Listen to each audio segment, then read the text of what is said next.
Ooh-wee. Okay, welcome to a new episode of Nate's MMA Corner. I am Nate, and if you watch my show, you're in my corner. Okay, so today's episode is, you got a double header today. A post-fight for UFC 182, rundown on the main card, and then a pre-fight for UFC Fight Night, Conor McGregor versus Dennis Siver, which the winner of that could get a title shot. Okay, so let's get started. A quick post-fight rundown of UFC 182, which was a decision fest of the ages. Ooh, man. Not the worst card, but not the best card. Had some good matches. Of course, I enjoyed the main event. So did a lot of other people. And so, yeah, let's get started with UFC 182 post-fight. We had, in the main event, UFC Light Heavyweight Championship on the line. Jon Jones defending against DC Daniel Cormier. And I pretty much called this one somewhat accurate on my pre-fight show, where Jon Jones would be able to use his reach pretty darn well. Now, I said on my pre-fight this would be a first-round knockout win for Jon Jones. Well, Jon Jones did definitely dominate the first round. DC found his groove in the second, was able to get inside, but it didn't last long. In rounds 3, 4, and 5 were all Jon Jones, and Jon Jones won a clean unanimous decision, 49-46 across the board. And I think that was a spot-on decision win for Jon Jones, and I knew it wouldn't be a close fight. I knew that Daniel Cormier would struggle with the wrestling game, actually, because even if he did take Jon Jones down, Jon would still have a huge reach advantage and a huge height advantage, and he would be able to pop right back up because his wrestling is not too shabby. And once he did pop up, he might even be able to take DC down in later rounds, which he did, especially in round 5. And he was able to just land a lot more clean-cut shots using that reach. And I thought at some point he would knock out DC, but, well, he rocked him plenty of times throughout the match and got the unanimous decision win. So that was the main event of UFC 182. Jon Jones getting his, I believe, 8th consecutive title defense against a guy that was supposed to be the guy to dethrone him, but I think the only guy that has a chance really is Gustafsson. So hopefully we'll see a rematch there coming soon. Hopefully Gustafsson gets the nod over Anthony Rumble Johnson in Sweden. So that's the main event. The co-main event was Donald Cowboy Cerrone versus Myles Jury in a lightweight matchup. Man, I was devastated on this one. I thought Myles Jury would land more strikes, maybe work some good solid ground game, and it didn't pan out for Myles Jury. And then he got too hesitant, and then the leg kicks wore out on Myles Jury. His legs were just bruised up, and it slowed him down midway through the match, and Donald Cerrone got a unanimous decision win. It wasn't the most glamorous decision win, even he said it, but yeah, Cerrone did enough to win the match and en route to unanimous decision win. He definitely dominated him on the ground in the first round, and then round 2 and 3 dominated him on the stand-up. So Donald's on a huge win streak right now in the lightweight division, and he's definitely in the top 10 for a good reason. Then also on the main card we had Brett Vars and Nate Marquardt. Nate Marquardt, he's at that point in his career now where it looks like he needs to hang it up. Either hang it up or find a way to revive. I'm a big Nate Marquardt fan. I hope he finds some sort of drive, some sort of thing that will just rekindle his, I guess you could say, it factor in the sport. He just looked worn out from the moment the bell rang. And Brad Vars put on a striking clinic, and that was pretty much the whole match. As Brad Vars just really mixing things up real well against Nate Marquardt en route to a unanimous decision victory. It wasn't the most impressive win for Brad Tavares, but it was one of the biggest name wins for Brad Tavares, who he has a good record in the UFC right now. I believe it's 6-2. Yeah, Brad Tavares, he looks like a beast, and I think he definitely deserves a top 10, top 15 opponent in his next match. Brad Tavares paid his dues in the UFC in the middleweight division. He's definitely one of the standout prospects for Ultimate Fighter Season 11.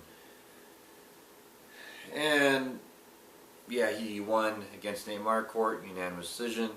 Then also on the main card in the flyweight division, we had Koichi Horiguchi versus Luis Gaudino, and I call this one accurate. Horiguchi won unanimous decision. Pretty much it was just an outpointing match where he just really was able to outpoint Luis Gaudino throughout the fight and get a unanimous decision win. It wasn't anything flashy. There might have been a moment or two where Luis Gaudino landed a good clean shot, but yeah, not a whole lot for Luis Gaudino. Then to kick off the main card, we had in the welterweight division Hector Lombard versus Josh Berkman. This was Josh Berkman's big comeback match in the UFC. I think it was too much too soon for Josh Berkman. I mean, he had his stints in the other organizations and had some promising victories against the likes of John Fitch. But yeah, Hector Lombard, he's ranked smack dab in the middle of that top 10 in the welterweight division. And it was too much too soon, but it was good kind of feeling out to see where does Josh Berkman fit in the welterweight division. And I think that was definitely answered in this match. He definitely should go against a number 15 ranked guy rather than the number 6 ranked guy. And Josh Berkman, yeah, just needs to get a couple more warm-up matches in the UFC. I think he'll start to look better and be back in prime form. And Hector Lombard, he's a win or two away from fighting for the belt. And that wraps up the post-fight show for UFC 182. Now let's get to the pre-fight show for UFC Fight Night, Mcgregor versus Siver.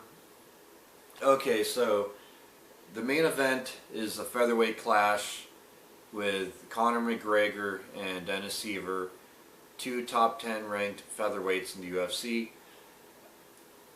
Yeah, my prediction for this fight is this is Dennis Siver's fight to win or lose. A lot of people are picking Conor McGregor to win this fight, and I think he could very well win this fight. But if Dennis Siver comes in with a game plan to use his strikes to set up the takedowns and work a good solid ground game to ground and pound Conor McGregor or submit him on the ground, I think this is Siver all the way. He wins all the way. If he doesn't come with that game plan and just wants to stand and bang with them, then it'll be a long night, and I think Conor McGregor will win maybe midway to the tail end of the second round. Maybe round 3 the latest. But yeah, it all comes down to what's Dennis Siver's game plan and his mindset coming into this match. So I got this fight. We'll say this fight is 50-50 because it all depends on Siver and what he's thinking. So I know it sounds a cheap shot. I know you guys want a clear win. I guess I'll say 51% Siver wins this fight, just because it's up to him whether he wins this match. Then the co-main event is in the lightweight division, which is Cowboy Donald Cerrone versus Benson Henderson. And I think this fight is one of those things where Benson Henderson's just that guy that has his number. I think Donald Cerrone's on a huge win streak right now, looking amazing. But once he steps in that cage and it's Benson Henderson, who he's not taking this fight lightly, even though he's beat Cerrone twice already in the WEC. I think Benson Henderson's just focused, and he's the guy with the skill set to stop Cerrone in his tracks all the time. And I think that, if anything, Benson Henderson wins a unanimous decision victory here. May not be the most glamorous decision, but I think at least 29-28 unanimous decision win for Benson Henderson in this fight. Then, also on the main card, in the middleweight division, we have Uriah Hall versus Ron Stallings. And, Stallings, the newcomer to the UFC. And, after researching Ron, I got Uriah Hall winning this by knockout or submission, most likely by knockout in the first or second round. I just think Uriah Hall's head over heels above Ron in the talent pool. Ron's an experienced veteran in mixed martial arts, but Uriah Hall will figure this one out pretty easily and use his flashy kicks and punch combinations en route to a KO win in the first or second round. Then to kick off the main card, we have a lightweight bout with Norman Park and Gleison Tibau. Gleison Tibau, experienced veteran in the UFC. He's had a lot of fights in the UFC. He's on a small win streak right now, but they're against lower tier guys. Norman Park is definitely a prospect to look out for in the lightweight division, and that's why I got Norman Park winning this by probably, we'll say, unanimous decision, 30-27. I think just his training camp is one of the best in the world, and he's definitely one of the top prospects in that division. So I got Norman Park winning that. And that wraps up the pre-fight show for UFC Fight Night Mcgregor versus Siver. And stay tuned for my next episode, which will be, post-fight show for this fight card. And until then, see ya!